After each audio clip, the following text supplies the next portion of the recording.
Guys, क्या आप दिन में सोते हैं? अगर आप दिन में सोते हैं तो मैं आपकी जानकारी के लिए आपको बता दूं कि ये आदत आपकी सेहत के लिए और आपके काम के लिए बहुत अच्छी है। एक स्टडी से पता लगा है कि दिन में छोटे छोटे पावर नैप लेने से आपकी क्रिएटिविटी और आपका फोकस बढ़ता है और बाकी बचे हुए दिन में आप फ्रेश फील करते हैं। ना सिर्फ ये, स्टडी से यह भी पता लगा है कि जो लोग दिन में पावर नैप लेते हैं उनके हार्ट अटैक से मरने के चांसेस 30% कम होते हैं उन लोगों से जो पूरे दिन काम करते रहते हैं। है ना ये अमेजिंग फैक्ट? गाइस, कई बार आप लोगों ने ये नोट किया होगा कि खाना खाने के जस्ट बाद हमारे सीने में जलन होने लगती है और गलती से अगर हम लोग स्पाइसी खाना खा लें तो ये जलन और भी ज्यादा होती है। अब इसके पीछे का कारण होता है खाने से प्रोड्यूस होने वाला एसिड, और अगर आप इसे कम करना चाहते हैं तो मेरे पास एक बहुत सिंपल सा उपाय है। वो क्या है मैं आपको बताता हूं। आपको खाना खाने के जस्ट बाद च्युइंगम चबानी है। अब च्युइंगम चबाने से क्या होगा? देखिए, च्युइंगम चबाने से सलाइवा पैदा होगा जो कि बेसिक नेचर का होता है, जो कि आपके बॉडी के अंदर जाएगा और खाने से प्रोड्यूस होने वाले एसिड को न्यूट्रलाइज कर देगा और इस तरह से आपकी जो जलन हो रही है, जो ये प्रॉब्लम है, वो कम हो जाएगी। है ना गाइस अमेजिंग फैक्ट? ये तो हम बचपन से पढ़ते आ रहे हैं कि हेल्थ इज वेल्थ, और अगर आप अपनी हेल्थ को अच्छा करना चाहते हैं तो मेरे दो फैक्ट आपको बहुत काम आ सकते हैं। फैक्ट नंबर 1, अगर आप दिन में 10 से 15 मिनट के लिए रस्सी कूदते हैं तो ये आपके 200 कैलोरीज को बर्न कर सकता है। इतनी अच्छी एक्सरसाइज है और ये कार्डियो में बेस्ट एक्सरसाइज मानी जाती है जो आपको फिट रख सकती है।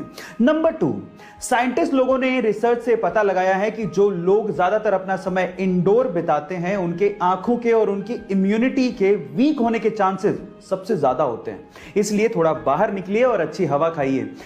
गाइस, डोमिनेंस यानी कि वर्चस्व की लड़ाई सिर्फ इंसानों तक ही सीमित नहीं है, ये जानवरों में भी होती है और मेल पांडा में तो वर्चस्व की लड़ाई एक अलग ही लेवल पे चल रही है। कैसे मैं आपको बताता हूं। एक्चुअली सिर्फ अपने वर्चस्व को यानी कि अपने डोमिनेंस को दिखाने के लिए मेल पांडा हैंड स्टैंड करके टॉयलेट करते हैं, मतलब अपने हाथों पे खड़े होकर सुसु करते हैं। और मजे की बात यह है कि जिसके सुसु की धार या मार्क पेड़ पे सबसे ऊपर होता है उसका वर्चस्व उतना ही ज्यादा माना जाता है। ये पांडा जितने ज्यादा क्यूट होते हैं उनकी हरकतें उतनी ही ज्यादा फनी होती हैं।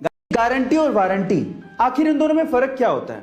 देखिए, जब भी हम कोई प्रोडक्ट लेने जाते हैं तो कोई हमें गारंटी देता है, कोई हमें वारंटी देता है। कोई गारंटी और वारंटी दोनों देता है और कोई तो दोनों ही नहीं देता। पर सवाल यह है कि इन दोनों में फर्क क्या है? तो चलिए मैं आपको बताता हूं। देखिए, मान लीजिए कि आपने कोई प्रोडक्ट खरीदा और वो प्रोडक्ट वारंटी में है और अगर वो खराब हो जाए तो दुकानदार उसे रिपेयर करके आपको वापस देगा, यानी कि वारंटी के केस में रिपेयर होता है। लेकिन अगर वो प्रोडक्ट गारंटी में है और फिर वो खराब हो जाए तो दुकानदार उसे रिप्लेस करके आपको वापस देगा, यानी कि एक नया प्रोडक्ट आपको मिलेगा।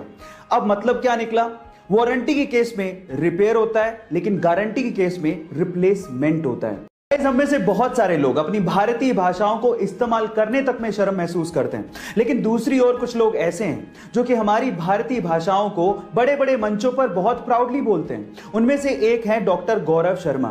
मैं आपकी जानकारी के लिए आपको बता दूं कि अभी रिसेंटली ही न्यूजीलैंड के पार्लियामेंट में डॉक्टर गौरव शर्मा को MP चुना गया और जब 25 नवंबर को उन्होंने अपने पद की शपथ ली तो वो उन्होंने संस्कृत भाषा में ली और ऐसा करके वो पूरी दुनिया में चर्चा का विषय बन गए।